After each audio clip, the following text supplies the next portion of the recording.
RTC bus stand నుంచి మరొక 3 కొత్త బస్సుల్ని ఈరోజు ప్రారంభిస్తూ ఉన్నాం. నేను ఎమ్మెల్యే అయిన తర్వాత ఈ 2.5 నెలల కాలంలో 11 కొత్త బస్సుల్ని ఆర్టీసీ బస్టాండ్ నుంచి ప్రారంభించాము.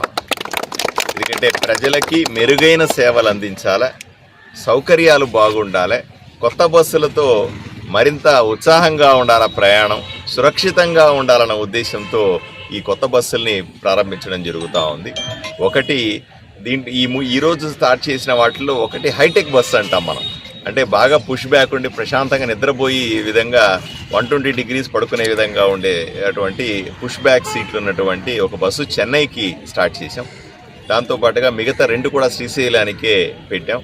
దీంతో ప్రజలు మరింత సేవలు పొందుతారని, మరింత మెరుగ్గా వాళ్ళ ప్రయాణాలు సాగిస్తారని నేను కోరుకుంటా ఉన్నాను.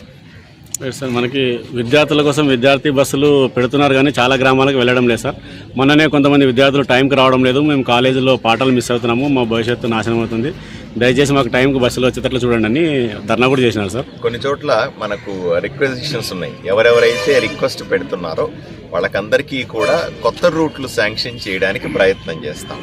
ఎక్కడెక్కడైతే విద్యార్థుల కోసమైనా ప్రయాణికుల కోసమైనా సరే కొన్ని లూప్ లైన్లో రోడ్లు సరిగ్గా లేకుండా ఇప్పుడే మేము కొంత డిస్కషన్ కూడా చేస్తాం.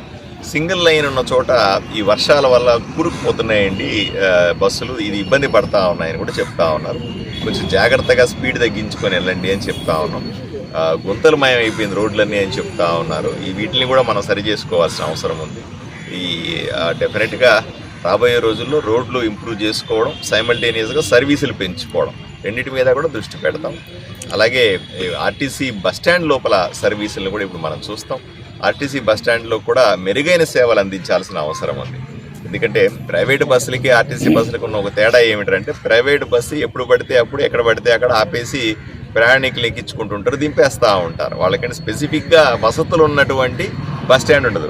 వాళ్ళకి డిమాండ్ కూడా, ప్రజలు కూడా వాళ్ళ పక్క ఎక్కువ డిమాండ్ చూపించారు. ఆర్టీసీకి వచ్చేసరికి ప్రజల ఆలోచనలు ఎక్కువగా ఉంటాయి, ఎక్స్పెక్టేషన్స్ కూడా ఎక్కువగా ఉంటాయి. వాటిని మరింత మెరుగు చేసుకోగలిగితే ఆర్టీసీ బస్ స్టాండ్ల పట్ల, ఆర్టీసీలో వాళ్ళకి వచ్చే సౌకర్యాల పట్ల ప్రజలు మరింత సంతృప్తిగా ఉంటారు. విద్యార్థులకు ప్రత్యామ్నాయ ఏర్పాట్లు ఏమైనా చేసే అవకాశం ఉందా? వీలైనంత వరకు మన దగ్గర బస్సులు ఉన్నాయి. అవసరం ఎవరెవరైతే రిక్వెస్ట్ పెడతారో వాళ్ళకి వయబుల్గా, అంటే మనకేంటంటే కనీసం 30-40% అయినా సరే ఫిలప్ అయ్యే విధంగా ఉండాలి. విద్యార్థుల కోసం అయినా సరే, ఒకరిద్దరి కోసం బస్సును నడపలేము. కనీసం ఒక 50 సీట్లు ఉన్నాయనుకోండి, 15 సీట్లు నిండినా కూడా చాలు, బస్సు నడపడం సాధ్యమవుతుంది. కాబట్టి ఎక్కడెక్కడైతే రిక్వెస్ట్ ఉందో అక్కడంతా కూడా బస్సులు నడపడానికి సిద్ధంగా ఉంది.